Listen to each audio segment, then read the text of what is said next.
is, but what he's doing right now, the first two, he went too quickly. Yeah. Now he's taking his time. I think this is going to be his build-up dunk right here, Red. Remember, he just has 3. Oh! Now that was tough. You don't understand it.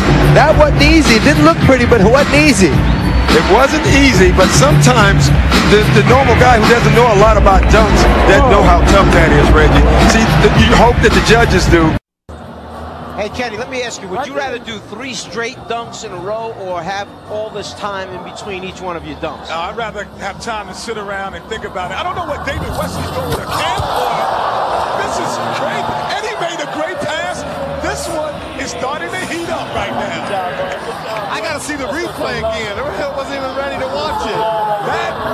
He is getting ready right now. He's heating up right now. What's next? A minimum of 1 dunk in this first round must involve a teammate, but this was rather unique. Well, this is a teammate and a prop at the same time. Do you get extra credit for the camera? That's for the home viewing. I think he's going to have that just watching the home view. But he makes the perfect pass. I gave David Wesley a 10, too.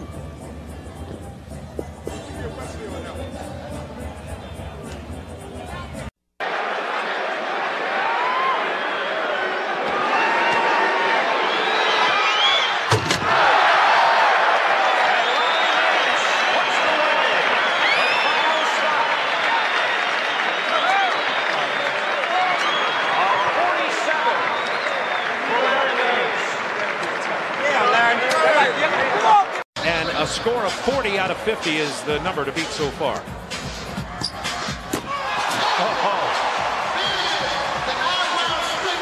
I tell you what, he getting these guys excited. This guy dunks with awesome power.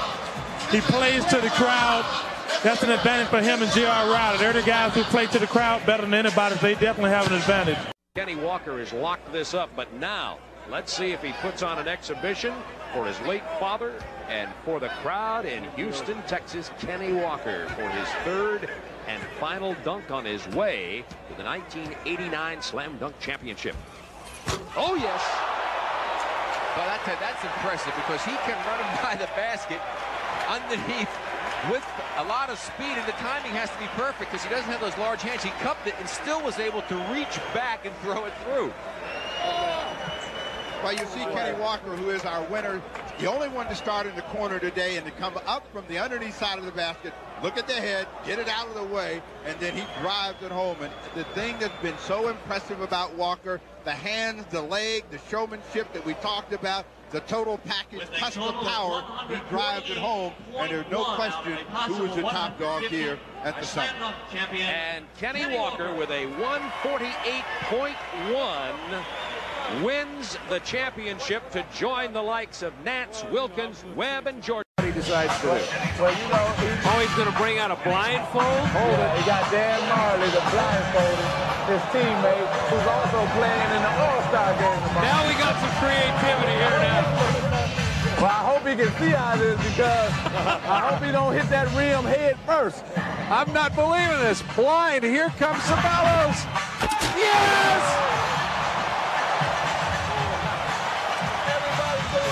Here it comes. It seemed like he was counting the steps up hard. See, this is what we're talking about. He's got a lot of pressure on 46 is a lot, and he's got to come up with a serious dunk right now. What if he does the free throw line? The free throw line got him the 45. I think so. Play to the crowd. He's going for it. Not only that, the guys in the sideline, all the other players are telling him to go for that one. That's the one they want to see. They're all stepping up for him right now. I think he's got the crowd on his side. He said he would go for a combination Michael Jordan, Dr. J, risky dunk if he needed it. I think he got it, Reggie. I think he got it. Yeah. I think that's a 47. It's going to be very close. It is going to be close. Didn't have the rhythm, didn't have the spectacularness of the Finley dunk, but definitely, you know, when you take off from way out there, look at the stride. And we all talked about it. He's gangly. He's long arms, long legs. And he's got some glide. And he wins it with a 49. 49 for Greg Barry. And I mentioned Drew. Drew had 9 3-pointers when Georgia Tech beat Carolina in overtime. So what a big day for the Barry family today, as Dr. J, along with Dave Collins, Maurice Lucas, and Artis Gilmore, the 1996 Wesley Crunch Slam Dunk Champion. The winner and the runner-up are automatically invited to the... Moses Malone sitting there checking out the action on the left. See Moses tomorrow. He's going to be here for the regular 35th annual NBA All-Star Game. Dominic, backhand, two-hand. Judges base their scoring on athletic ability, creativity, and style, and we saw it there. Dominic Wilkins. He has been the crowd favorite right past about halfway, as you can see why. Beautiful coordination, reverse.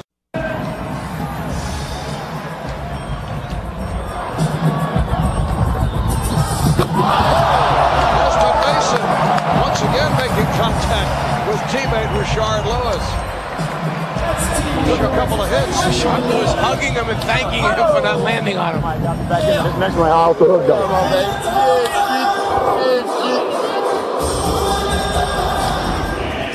I gotta see the replay here, Kenny. Did he really jump over the top of him? From our angle, we can't really tell if he jumps over him. He doesn't jump side of him. He goes right over the top of him. That's impressive. All right, here's Fred Jones. He's got to bring it, though. Fred's got to bring it if he wants to even be close in this round. What is he shooting?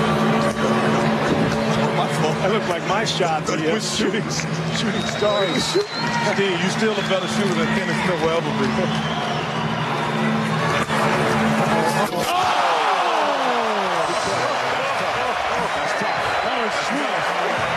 That still wasn't. See, when you go after the Jason Richardson 10, is that a 10? That's like a 9-8. No, that's a 10, Kenny. That's a 9-8. That's tight. The judges gave him a standing 50. It's not the off the backboard between the legs. That's like the ultimate 10. That's why you got to go 9-8s and 5s and all of that. That is sick, though. Okay. That's awful there. That is only because it was a miss. It was a missed pass. He went the. This is the final round. 3 players advance. Each player will attempt 2 dunks here on a rotating basis. So Kobe will dunk, and then so will the other 2. Then they'll do it one more time. Oh, between the legs, Kobe Bryant. Look at him. Check him out. Check him out. Check him out. Look at him. It's tough to look at him as a tough guy, though, Reg. You know, he's so skinny. You know what?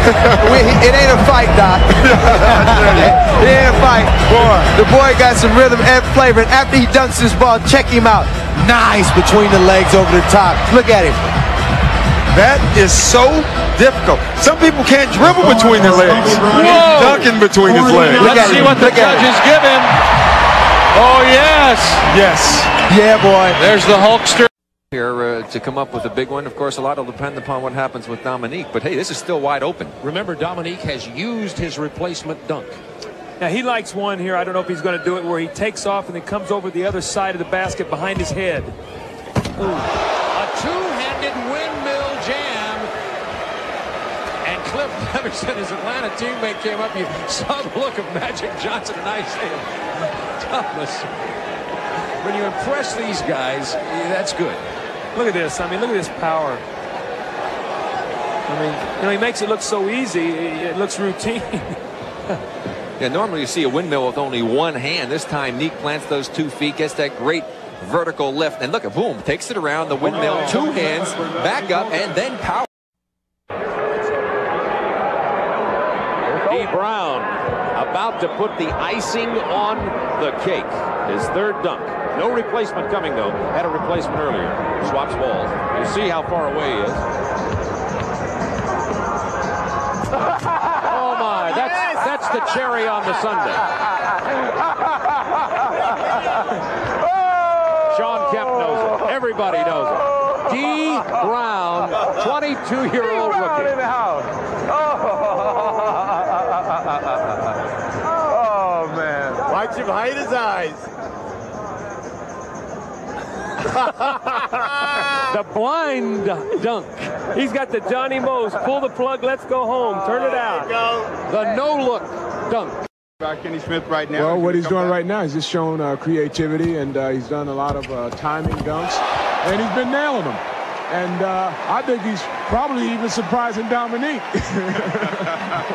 Look at Dominique, man. He's like, well, what is that? I remember when Spud did that to him. He's like, what are you doing? You're not supposed to do that. I'm the Neek, right? Well, you know, everyone has had their favorites in this contest, and it looks like Kenny Smith has pushed ahead. We'll see what the judges do for him, Doc. All right, let's go back to Bob and Rick and Doug Collins. Okay, thank you, Steve Jones. First of all, Dominique got a 47.9 on his dunk prior to this one, and now on 49.8. And next up, Harold Miner. Hey, Charles, remember last year, no one scored a high mark using the bounce.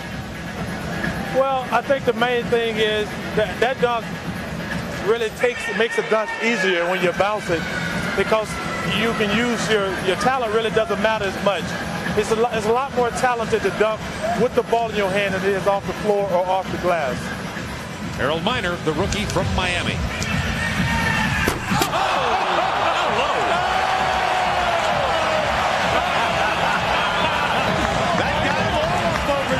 That's a wake-up call.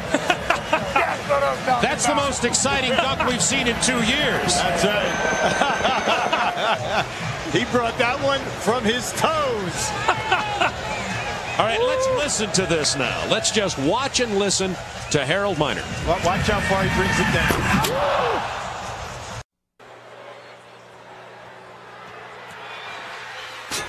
Oh, that was powerful. I guarantee you he will not get 50 on this dunk. Guaranteed. A two-handed windmill, and the judges are going through, their entire lives are flashing in front of their eyes. 47, Michael gets a 50, and it's a dunk off. Well, we watched Dominique Wilkins come in, and again, with a power and authority low with two hands. And the judges have awarded Dominique Wilkins a 45. That's incredible. Could we call it a make good? I mean, that's a two-hand windmill with authority from the sideline. Let's watch this one again. Here he comes, takes off, two hands up, down, around, and through with two hands. Now for Michael Jordan. Here's the story. Wilkins finishes with 145. Michael Jordan needs a 48 to tie, a 49 to win. Hey, you don't think the crowd has some influence on the judges on that last dunk? Steve Francis of the Houston Rockets, who opened up with a 45 on his first stuff. I predict a 50 right here. I'm going out on a limb. I predict a 50, Kenny. I like it so far. Francis. Oh!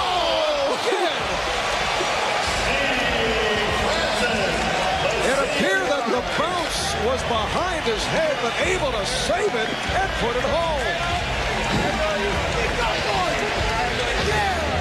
He almost overruns the basketball. The ball winds up further behind him than he anticipated. Here he gets going. The ball stays behind. Let me reach back, grab it, and finish. Whoa. What do you have for us over there, Ken? Oh, I got to give him the 10 on that one, ladies and gentlemen, because, like you said, the ball is so far behind him that he actually hits his ankle with the basketball. Watch it hit his ankle. He's going to come back. The jump meter's not 38. They must be wrong, because that has to be over 38.